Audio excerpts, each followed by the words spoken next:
अरमान ने क्रिश के लॉयर्स को हायर कर लिया। यह खबर सुनते ही क्रिश आग बबूला हो गया। उसे यकीन ही नहीं हुआ कि अरमान उसके ही लॉयर्स को अपने साथ कैसे जोड़ सकता है।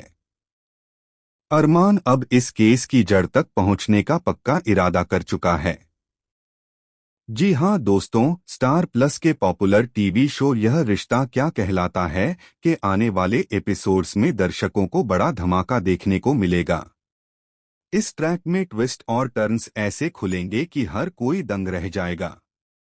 अरमान केस पर लगातार मेहनत करता है।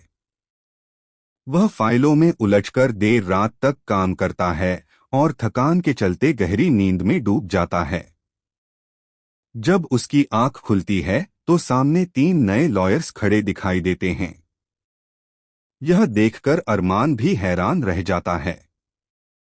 दरअसल इन तीनों का इंतजाम मनोज ने किया होता है। अब अरमान को इन वकीलों से मदद लेकर अभीरा के केस की गहराई तक जाना है। अरमान अपने वकीलों को ट्रेन करता है, उन्हें समझाता है कि किसका काम क्या होगा और किस दिशा में जांच करनी है। वह कहता है, सबसे पहले तुम लोग उस कैफे में जाओ। वहीं से इस केस की जड़ की शुरुआत हुई थी।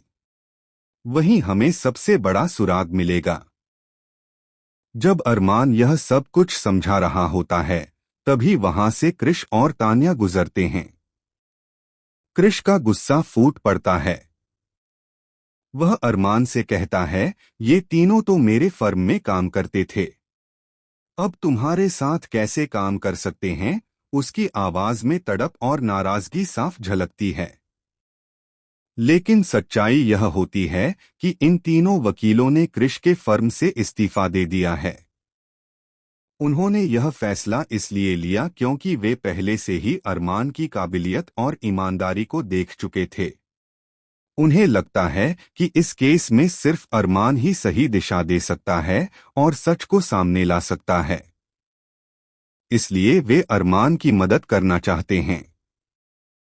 यह बात सुनकर क्रिश और ज्यादा नाराज हो जाता है।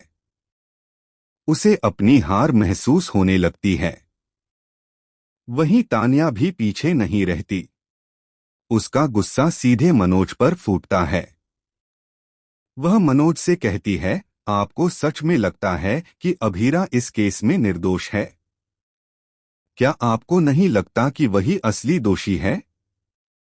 तनाव लगातार बढ़ता जा रहा है। एक तरफ अरमान है जो सच और न्याय के लिए जी जान से लगा हुआ है। दूसरी तरफ क्रिश है जो अपने अहंकार और गुस्से में अंधा हो चुका है। और बीच में तान्या है जो अभी तक यह मानने को तैयार ही नहीं है कि शायद अभीरा सचमुच बेगुनाह हो सकती है। आने वाले एपिसोड्स में यह देखना बेहद रोमांचक होगा कि क्या अरमान और उसके साथ आए ये तीनों लॉयर्स मिलकर अभीरा की मासूमियत साबित कर पाएंगे। क्या वह सच तक पहुंचकर यह दिखा पाएंगे कि अभीरा बेगुनाह है, या फिर तान्या और क्रिश की चालें भारी पड़ेंगी? इस केस की लड़ाई अब सिर्फ कोर्ट तक सीमित नहीं रहने वाली, बल्कि यह लड़ाई अहंकार, रिश्तों और सच्चाई के बीच की जंग बनने वाली है। अरमान एक तरफ अपने सिद्धांतों के साथ खड़ा है, जबकि क्रिश और तान्या अपनी जीत के लिए किसी भी हद तक जाने को तैयार हैं। मनोज का किरदार भी अब और दिलचस्प मोड़ लेने वाला है। एक ओर वह अरमान का समर्थन करता है, लेकिन तान्या की तीखी बातें उसे भी सोचने पर मजबूर कर देती हैं। दर्शकों के लिए यह देखना बेहद रोचक होगा कि मनोज आखिरकार किसका साथ देगा और कब तक तान्या के सवालों को नजरअंदाज कर पाएगा। दूसरी तरफ अभीरा की हालत भी लगातार बिगड़ती जा रही है। उसके दिल में डर है कि कहीं सच सामने आने से पहले ही उसे सजा न मिल जाए। लेकिन भीतर ही भीतर वह अरमान पर भरोसा करती है। उसे लगता